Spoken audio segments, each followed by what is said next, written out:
Well, we're here with Brad Dacus. Brad, thanks for coming into the studio today. We're talking about creating a faith-friendly culture at your company.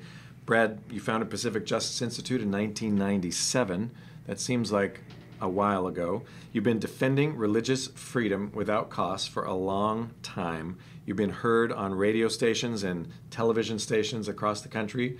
Those guys that we all wish we were on their show, O'Reilly, The Today Show, MSNBC, Dateline NBC, CNN. Wow, that's awesome. Way to go. Well, we do a lot of work, and last year alone we handled roughly 4,000 requests for assistance. Oh my goodness. Defending religious freedom and parents' rights. So occasionally the media like to pick them up and cover a few. So yeah. we're very blessed. Sweet. Well, we're here to talk to CEOs, yes, men and women who run companies, and they might be out there listening to us saying, well, I'm really glad I stumbled upon this video podcast because I feel sort of shackled at my company. I feel like I can't do what I want to do. I feel like my faith is for Sunday, but my company is for Monday to Friday, and the two don't meet because I don't want to go to jail. So we're going to talk about Christianity and culture and how we can bridge the gap when the culture has parted ways with our faith. Does that sound good? That sounds great. How about if we start with a little example? Is that okay? Sure. I love what Buck Knives does. There's a big box of this, but I'm going to use this little company. Buck Knives has been making knives since 1902, the best knives in the world. But there's this little thing inside every box, and it's a little piece of paper. You get a Buck knife. This is what it says. Each knife has to reflect the integrity of management. If sometimes we fail, it's because we're human. If anybody who's reading this is troubled or perplexed and looking for answers, can we invite you to look to God? He loves you. Signed, Chuck Buck, chairman and owner of Buck Knives. And on the bottom it has a Bible verse, and it says, don't forget, your knife is warranted forever. Is that okay? Yes. What? It is okay. Oh my gosh. And in fact, many employers don't realize this, manufacturers don't realize this, that they can manifest their faith as they wish on their products. For example, In-N-Out Burger is another classic example. You'll see a Bible verse on the bottom part of it, their cups, and their materials. You'll see a little Bible verses. That's totally legal. Another example is an owner of a dairy company. And I was driving going up the freeway, and I see this large dairy vehicle, and on there is John 3:16. Big, bold, John 3:16. You know, they're protected to do that, and they don't have to be ashamed of that. The bottom line is they can manifest their faith with their products. And by the way, the customer can decide not to buy the product. That's where the issue is. But there's so many employers out there who want to manifest their faith in their products. And they're totally free to do so. I actually, funny story, I had a dentist take out some wisdom teeth when I was real young, and I got a letter from the dentist about a couple weeks later, and it essentially said, I don't think he was trying to be funny, but he was kind of saying, we obviously didn't get a chance to talk when you came in. I was out cold. But it said, I'd like to share the most important thing in my life, and it's my relationship with Jesus Christ. And I thought, great. Holy moly, that is incredible. Is that okay? Yes, it's totally okay. And that's a service industry, mind you. Many Americans are in service industries. They're not producing products. But that's one way that they can manifest their faith in the service industry. Now, mind you, they have to be careful not to discriminate against their customers because the customers may have a different faith. And what would that look like if you got it wrong? Or a different lifestyle. Well, let's say, for example, they provide something to a customer, and the customer says, well, you know, I have different religious beliefs. And the proper way to respond is say, oh, I respect that. And they say, well, do you not want to do business with me? No, I totally respect that. And that this is my faith, and I manifest it in my business. And so as long as they're respectful and tolerant of employees or customers particularly who believe differently, there's no problem. If they say, oh, well, you don't believe in what I believe, well, then I'm not going to provide you these services. That's a problem. That's a real problem. But the reality is, in all the 20-plus years that I've been doing this and engaged in defending religious freedom, we haven't had one single case matter like that. Christians want to share their faith. They don't want to build bridges. I mean, they don't want to blow up bridges. They want to build bridges. Yeah. And so that really is not a problem, practically speaking. Great. So what other good ideas might you have seen in the years you've been at this of people who use their company platform as a vehicle to say what they believe? Well, another way is actually serving their community with their employees. And you're saying, wait a minute, how does that work? Well, a specific example is in Orange County. There's a company that one day a month, they have their employees go out and spend time for one day a month serving charities, participating in charities. And mind you, the employer has a right to say which charities they want their employees to participate in. So they can say, look, I want you to do the Salvation Army, or they can choose 2 or 3 charities. Okay. And they can be Christian charities with Christian themes. If an employee, however, says, hey, wait a minute, I'm a different faith. I like what you're trying to do, but this is a Christian-based charity. I want to participate. Well, then the employer has an obligation under Title VII to reasonably accommodate the sincerely held religious beliefs of their employees. So they need to say, okay, look, if this violates your faith, no problem. You can stay and work in the office and continue your regular work. You don't have to participate. As long as that accommodation is there, employers can actually have their employees made available to serve the community in a very positive way. Yeah, I remember back in the days I worked for ServiceMaster, we were $9 billion, and one day every year, 90,000 employees helped clean Ronald McDonald houses. So we cleaned their carpets, cleaned their furniture, washed their windows, cut their grass, killed the pests, polished the leather, polished the brass. So every Ronald McDonald house in America was cleaner the day after we were done. And it didn't have really a stitch of anything to do with faith, but we all did something for the common good. And it was very positive. It was very fun, and the press we got was incredible. It's also great for perspective building. I mean, some people say, well, I'm not making enough, things aren't going well for me. Well, when they're spending time volunteering with a homeless ministry, dealing with people who are really in need, it can be actually a morale booster, an appreciation, a gratitude that comes with that service. But it doesn't have to stop with the United States, mind you. Legally, an employer can offer to their employees to fund them to go on short-term mission trips to other countries. No kidding. Now, what does that look like? Well, they team up with a short-term mission organization that does that. They make it available to those employees that they want to make it available to. If an employee says, you know what, I don't want to go down to Guatemala for health reasons, or say for religious reasons, I don't believe in this ministry, fine. But what they'll discover is that many employees, even if they're not Christian, will take them up on it. And it can be very impacting when they see what the ministry's doing, that they're participating in, but also when they see how their other employees and how the management who are participating, how they're participating and why they're participating, and opens up dialogue. It can be very transformational.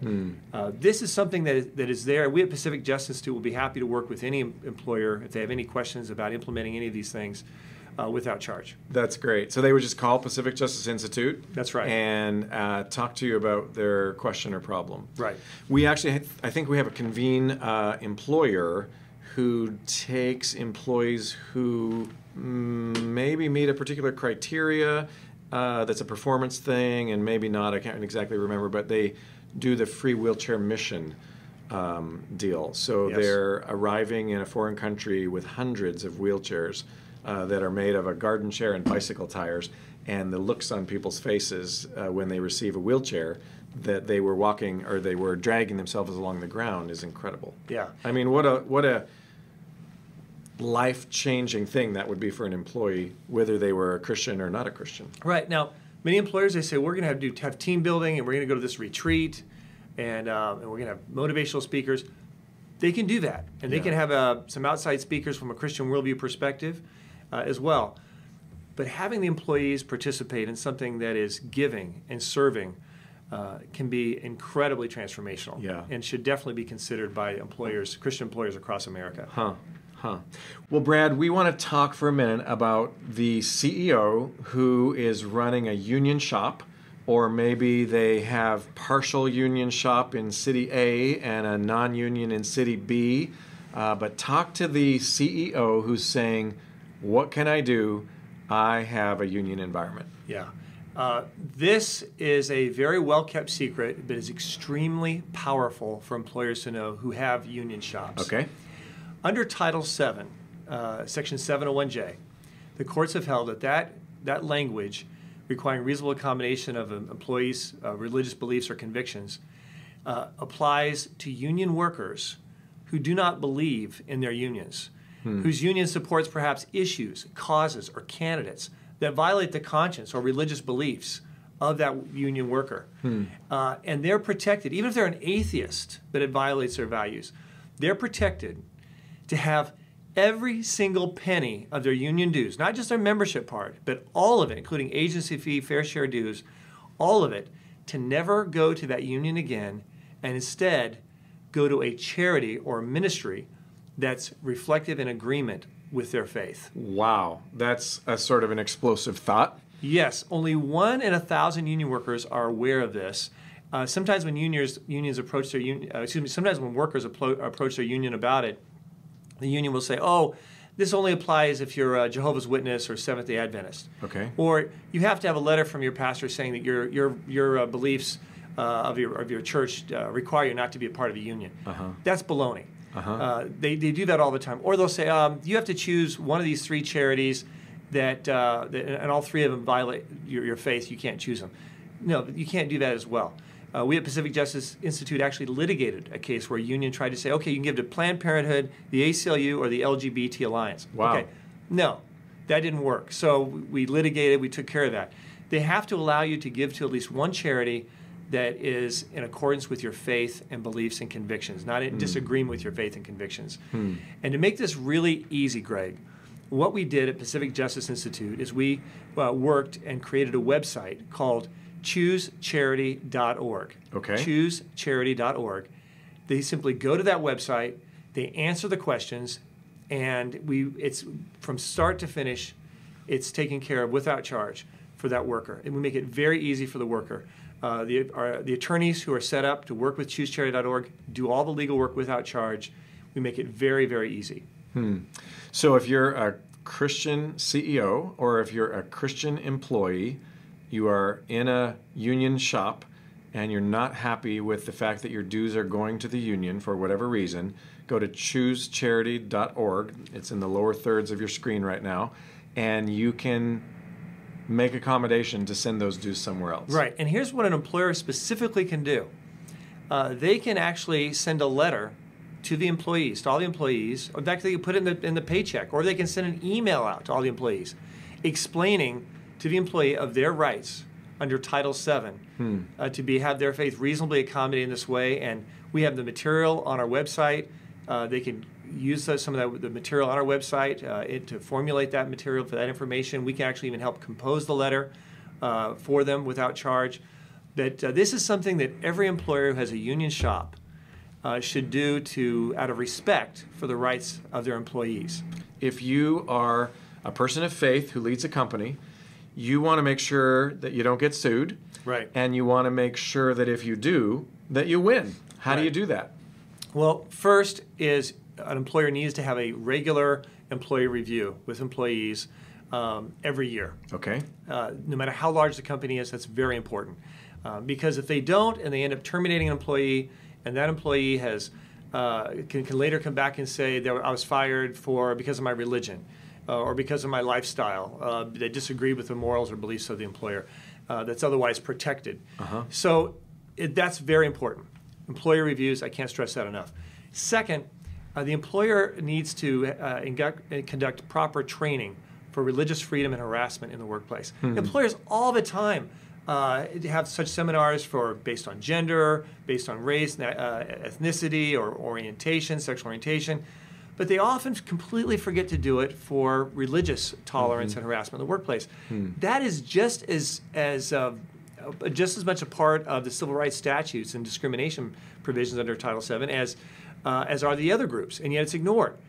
By providing that kind of training up front, there's a couple of advantages. Number one, the employer is inoculated, if you will. Employees are inoculated so that when you do engage in religious things in the workplace, they know that this isn't something they can sue an employer about. They're already instructed about how these are valid things for employers to do. Yes. The rights of the employer. And that helps prevent disgruntled employees from taking action and helps them have a greater understanding of why this is valid for a private company. But second, it helps protect the employer from lawsuits down the line. If an employee is harassed by, say, a supervisor, allegedly because of their faith or their practice of their faith, the employer's liability is tremendously limited because they took this preemptive measure to prevent religious-based discrimination and harassment in the workplace. Very, very important.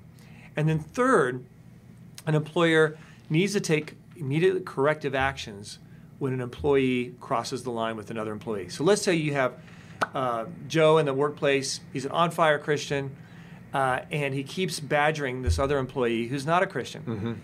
And he talks to that employee and says, hey, Jill, do you want to come to this church event? It's really great. Yeah. And Jill says, no, I'm really not interested.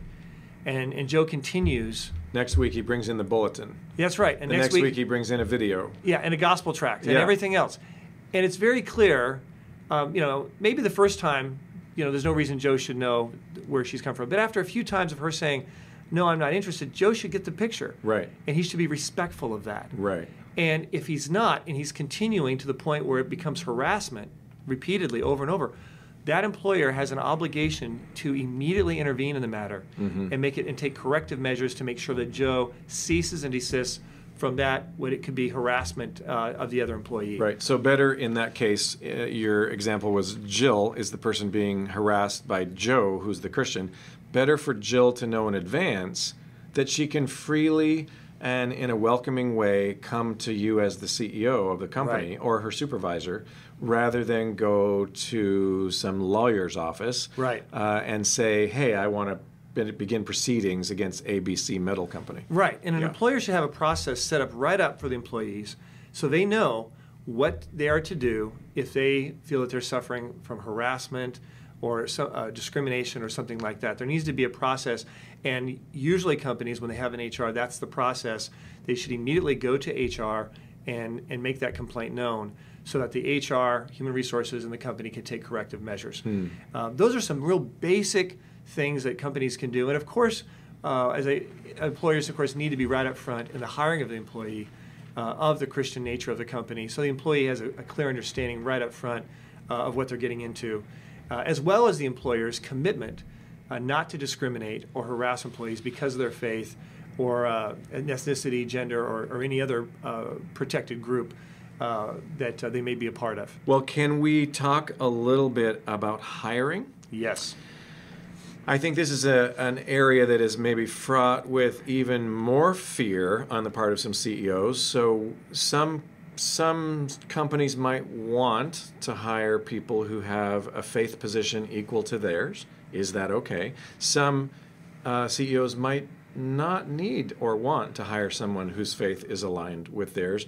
What are some of the do's and don'ts here in this arena of hiring?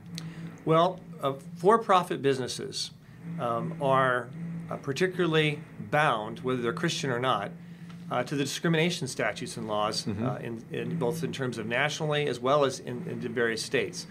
States, for example, like California, is broader than the national discrimination statutes, dealing with sexual orientation, transgender status, and a number of different areas. And so it's important for employers to be aware of these discrimination laws and be upfront with their commitment to abide by those, not to discriminate based on all these different categories, including religion. Yes. That's what the law is. That's what's required by the law. That said, and then this needs to be made available up front in the interview process as well, that they don't discriminate. That said, they can ask questions that can be very helpful to making sure that the employer is compatible. For example, questions specifically dealing with the function of the job. Of course, that's very important, and their ability to do the job, that's a given. But they can also go into questions that reveal character. Many employers don't even go in this area, but it's so important in the long term for any company, whether they're Christian or not, and yet it's legal. For example, one of the questions that I've used before, and of course, if there's someone watching this, they're going to be interviewing for a position of ours, Okay, they've got the inside. They got scoop. this. They got the insider track. Insider track. So, but the question I like to ask is, I say, you know, if I'm in the office, I'm busy, I don't want to be bothered, and someone comes in or calls in, do you have any problem telling them that I'm not here? 8 out of 10, 9 out of 10 times in the interview process, they will say the wrong answer. They will say, it's no problem. I have no problem saying that. Yeah, no problem at all. That tells me that they flunked the character question test. Wow. Because the proper answer is, and the professional answer is, I can say that you're not available, and I can take a message and have them come back at another time or something like that. That's the correct answer. Right. So that. Not to say that Brad Brad's seems to gone. have disappeared for the moment, even though I'm looking right at him. Yeah, exactly. You say, I'm sorry, Brad's not available right now to take calls, but I'd be happy to take questions. But to say, oh yeah, I have no problem saying you're not here, that's a statement of character. Because if they're going to lie to that potential customer, whoever that is, that vendor, then they're also willing to lie to me. Okay. Or to their supervisor. That's a very basic question. What's also important, though, is for the employer to be upfront about their Christianity and the Christianity of their business. This is where many employers, they don't get it. They think they have to hide it in the interview process. That's the worst thing to do. Instead, you want to be upfront and say, I want you to know, we are a Christian-based company. This is our mission. And then read the mission statement that's reflective of your faith, preferably, hopefully. And this is a for-profit company you're talking about. This is a for-profit company. That's there to make money. There to make money. That has, 500 employees. Right. And you say, we are a Christian-based company. And you can say, and here's what I mean by that. Okay. And so you want to go and explain it. Say, here's our mission statement. If the mission statement is reflective of their faith, say it. If your policies are, say it. If you have Christian music, say, we have Christian music in this office. We have Christian verses on the wall. We have Christian policies. Be right up front. And then you want to say, make it really clear, you say, look, now, I'm not going to ask you about your faith. That would not be appropriate, and it's not. You're not to ask them about their faith. But what you then say is, however, I do want to know if you would feel comfortable, though, working for a company like ours.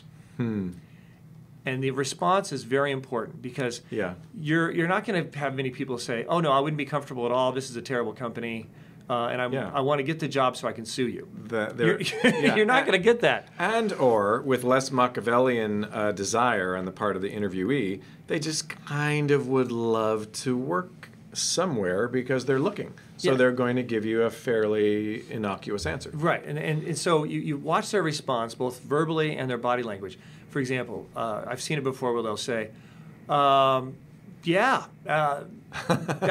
problem, yeah. Yeah. They're shaking their head no, but they're saying yes. They can. So body language is very important. How their posture, their frown. I could do that. Yeah. Or hesitation, and their voice, tension and stress in their voice. Not that you're trying to say, are they a Christian? That's not the question. That's legally cannot be the question. But would they feel comfortable working for this company? Got it. And you want to be very careful, once again, that you don't discriminate and you're very accommodative of people of different beliefs.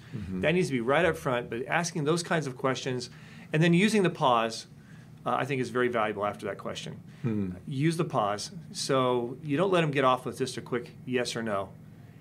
You want them to explain. So you ask the question, they may say sure, that's no problem.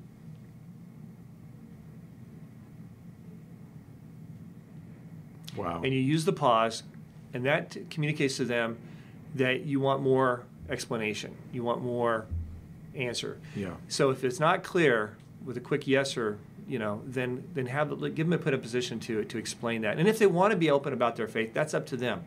That's their freedom. Right. But it's real. You make it real clear that that's not what you're asking, and that's not required. Right. Right. And that can be very helpful right up front to make sure you've got employees who do feel comfortable. There's non-believing employees who will feel very comfortable working for a Christian company. So we should never assume that non-believers would feel uncomfortable. Well, I would imagine that if we go to a higher level of value set for a minute, if I like to say that when we woke up on Monday morning, most of the world is at work.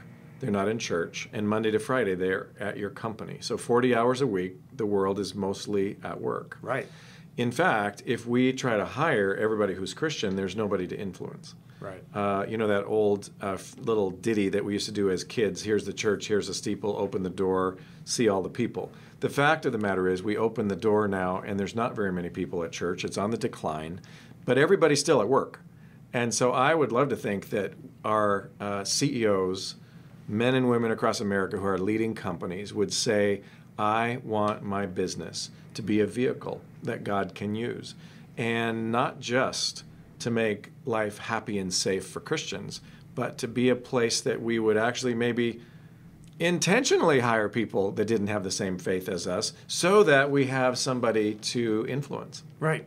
In a very positive, constructive, legal way. Yes. I stress legal. Legal way. In a legal way. As an attorney. In a way that would keep you from calling Pacific Right. Justice Institute for free legal advice. But let me just throw this out. Let me just say, I remember once I had someone contact us, and they were saying all that they were doing. And at the end I said, okay, here's how you're violating the law. And yet they were so effective in evangelism with what they're doing. I said, now that said, count the cost. I'm not saying don't do it. Yeah. Count the cost. Yeah. Because at the end of the day, while God wants us to be wise and discerning with regards to our rights in the law, at the end of the day, we need to follow the leading of the Lord and be willing to pay the price. And that price, as laws are changed down the road, may become higher and higher that we may need to have to pay if we're going to be true followers of Jesus Christ. Right. I think that's very important. Well, let's sort of take a different tact on this for a second. So we hired somebody who was not someone of our faith, Right. which is fine, might be even a goal. And as that employee-employer relationship progresses, they kind of are more open about the fact that they are a very different lifestyle than ours. Right. And they begin to do things that might even offend us in our own workplace. So maybe they are part of the LGBTQ crowd or whatever they are completely different than what we're trying to espouse. Right. Now, what are our alternatives under the law? Right. Well, let me just first say the law is changing in this area as we speak. When it comes to discrimination based on sexual orientation, same-sex marriage, transgender status. So employers, I encourage them to contact us for an update. But I can say, generally speaking, the first step employers need to take is to recognize, as far as is attitude, is have the proper attitude. Demonstrate to that employee the same kind of unconditional love, grace, and respect that God gave us when we were non-believers and non-followers of Christ. God took each of us right where we were, and we need to show that love and respect and grace to them right where they are. Oftentimes people are hurting when they're in doing things that are God's word says they shouldn't be doing. There's pain, there's consequence. They're going through that. We need to have hearts of grace and compassion for them in a respectful manner. But it can be really very taxing. It can be very problematic, particularly when that employee is very openly demonstrative and advocating, maybe argumentative. And that's where the employer needs to be able to step in and say, look, I respect you and your personal beliefs and your perspectives, but arguing with employees about your perspective or asserting things in this matter to other employees is harassing in nature, and I need you to cease and desist from this conduct or from saying these things to other employees that they are finding offensive and making work difficult.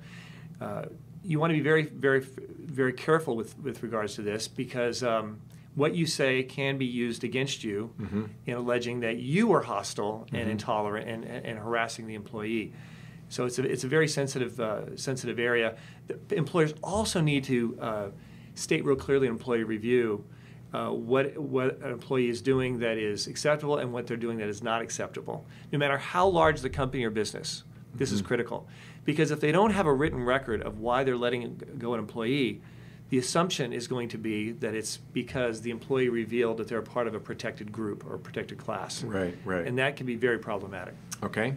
Well, let's do one more thing. There's an organization that you and I are raving fans of.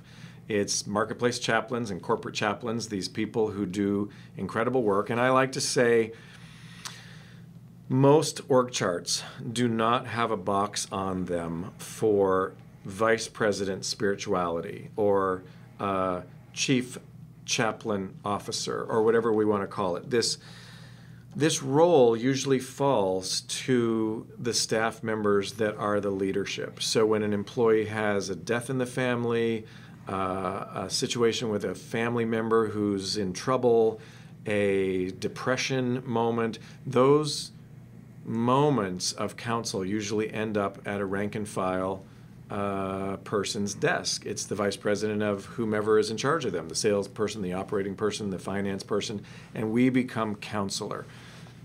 Talk about what could be different if we had a chaplain in our organization that was kind of paid on an outside contractor type basis. Yeah, I am 100% supportive of the concept of marketplace chaplains coming into businesses, large and small. You don't have to be a large company to have a chaplain come in.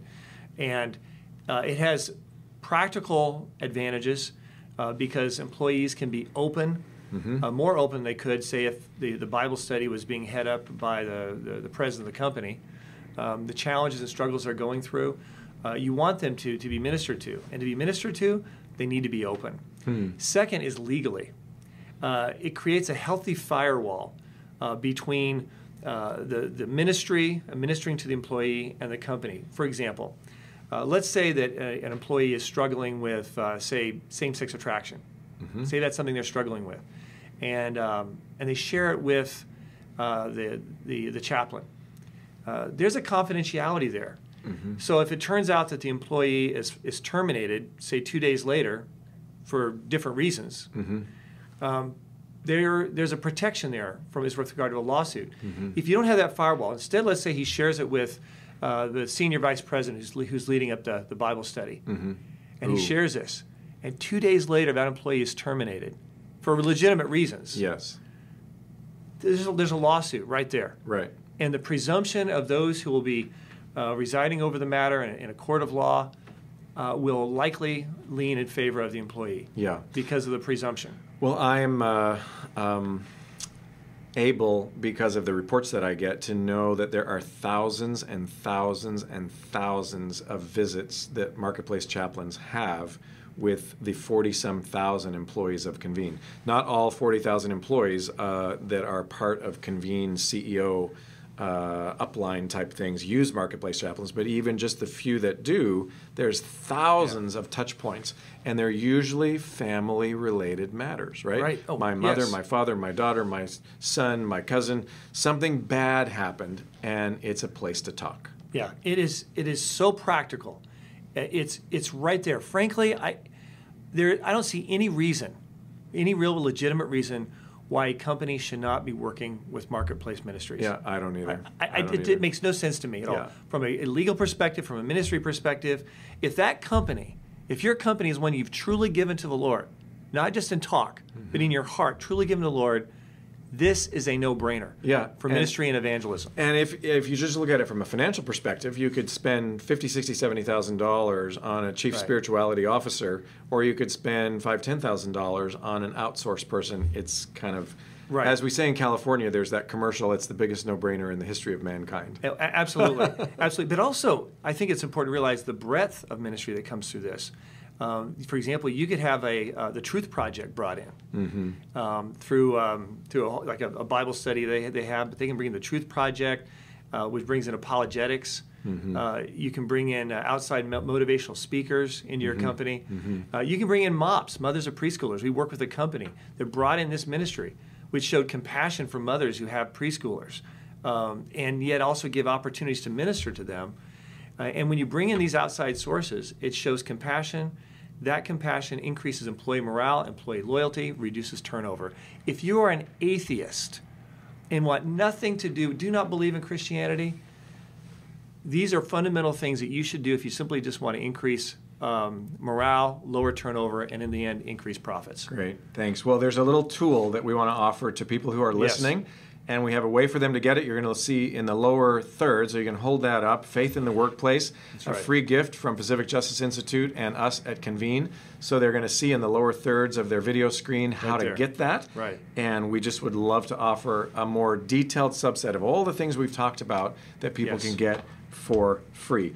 And I think we shook hands on the fact that you would be part of our speaker bureau, so people will be seeing you on the speaker bureau and available to come to speak to Convene groups. That's very exciting.